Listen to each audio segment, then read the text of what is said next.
What's up, everybody? Bloghoggers here. Another episode for you guys. John and Nelson bringing you sports news. Basically, our opinions on the topics of the day, week, year. First topic we're going to talk about DeMarco Murray resurgence on the Cowboys team. Is he going to be the running back, the number one running back for the Cowboys? Does he have the capability of doing that? I think so. If you look at the past history for the Cowboys running backs, you look at Julius Jones, look at Marion Barber. They all had hot starts similar to DeMarco Murray. But the thing about DeMarco Murray is that he adds another element to the team. With the previous running backs, Marion Barber was a goal line running back. Julius Jones was in between the tackles guy. DeMarco Murray does that, and he's a great pass catcher. So he's able to open up the offense for players such as Jason Witten, Des Bryant, Moss Austin, and LaRon Robinson, who's also emerged. And I think that DeMarco Murray has proven this against good defenses, too. I think he's a very good all-around back, and I think he does have the potential to be a number one back. However, yes, he's done it against okay defenses, but I want to see him against stellar defenses, which like the Giants' defensive line is sickening. The Redskins' defense is good, and those are just two teams in the division. So they play the Redskins this weekend, so we'll see how that goes. And I want to see how Jason Garrett splits the carries with Felix Jones. He should be coming back soon. This week. Yeah, and the inconsistency of the Cowboys is also their play calling. So we'll see if they stick to the run, if they try to get Romo going again. So we'll see, but we really do think that DeMarco Murray could be that back for the Cowboys. Shifting from football to college basketball, Coach K. Yeah, Coach K won his 903rd game last night against Michigan State. And basically me and John have been debating for the past couple of days about whether Coach K is the greatest coach of all time. In my opinion, even though I hate Duke with a passion, I believe he is the greatest basketball coach of all time.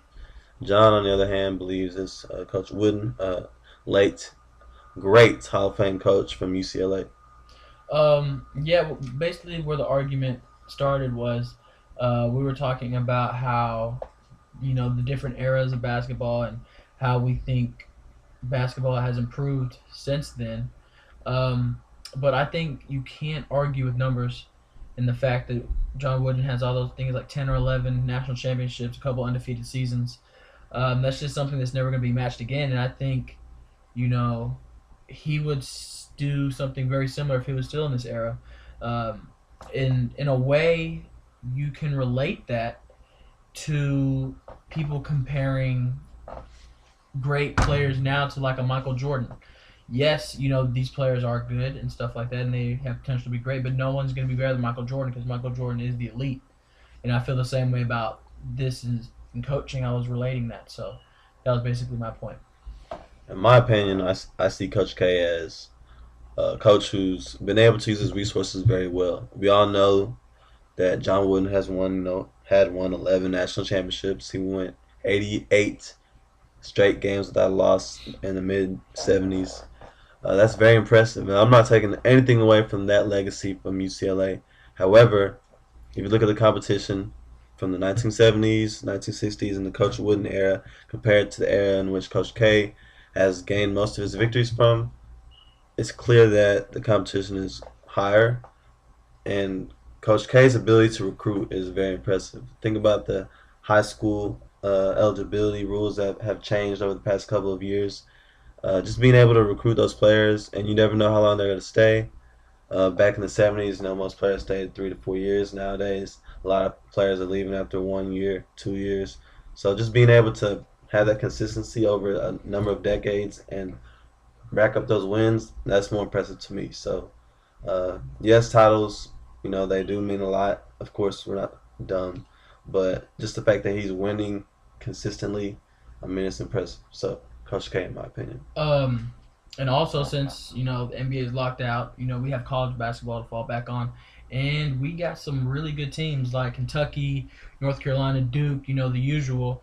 But there are some teams out there to be on the lookout for that you might not know about. Yeah, we're gonna be biased here. We're gonna put UNT out there. UNT's got a great young squad. Even though they lost to Tech tonight, I'm really impressed with the players that they have. I've seen them in the rec, and they show it every time. So be on the lookout for UNT. They got a couple of good games coming up against Texas, LSU, who they beat by 20 last year in LSU, and Mississippi State. So be on the lookout for them. Player to watch out for: Tony Mitchell. Used to go to Missouri, had some trouble there, came here. He's an NBA prospect, so we expect big things from him. So basically, we expect him to be like a spark in the middle of the season for UNT. And don't be surprised if we upset somebody in the first round, second round, because we're really that good. If we win the Sun Belt, which we have a good chance to win. So now shifting to boxing, last Saturday was the Pacquiao Marquez 3 fight. First two were very close. This was the same way. Some people had it 116, 112 for Pacquiao, which is ridiculous because if you look at the fight, Marquez landed the cleaner punches throughout the fight. And I had it 115, 113, perhaps maybe a draw. So, I disagree with that completely. And basically what the topic is now, or the story now is, can Pacquiao beat Mayweather? And in my opinion, if he comes with a performance like that, there's no way. There's just no way. Because Mayweather has that speed, he has that defense. If Marquez can do that damage to his face, imagine what Mayweather's going to do. And he's too slick. He's just too good of a fighter not to take advantage of Pacquiao's weaknesses. So be on the lookout for that. They said it might be in May. Hopefully it happens. $1 billion fight, probably not $1 billion fight, but it's going to be the biggest fight in boxing history as far as revenue goes. Yeah, but be on the lookout for another fight December 3rd. Miguel Cotto, Antonio Margarito 2. If you don't know anything about the two, YouTube Face Off, Max Kellerman with Margarito Cotto. You can get a little background summary on that. So that's boxing. Now to our last topic, we're going to talk about the Heisman.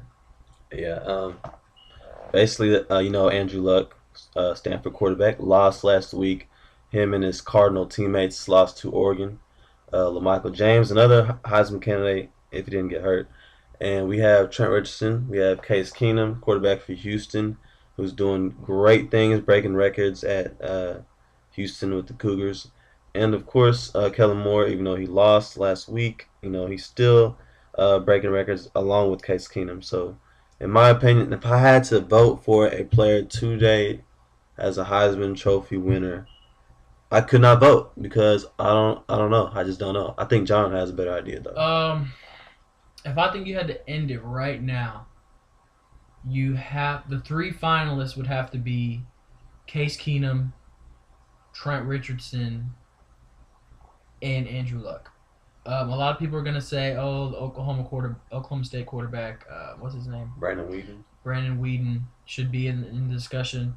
But I just think he's a system quarterback, and I think, when you have something like the Heisman, you should have someone who, if you take away that person from that team, they wouldn't be able to function. And I think if you put another system quarterback in there on their team, I think they'd still be able to function because they have great players. If you take Andrew Luck off Stanford, they're nothing. If you take Trent Richardson off Alabama, you have all that pressure on the quarterback. Probably not going to happen. So those would be my finalists. And if I had to say right now who would win, I'd probably say Andrew Luck because he's the best player in college football, and that's what it comes down to. So those are our topics that we talked about. If you have any questions, if you have any criticism, comment, leave us suggestions.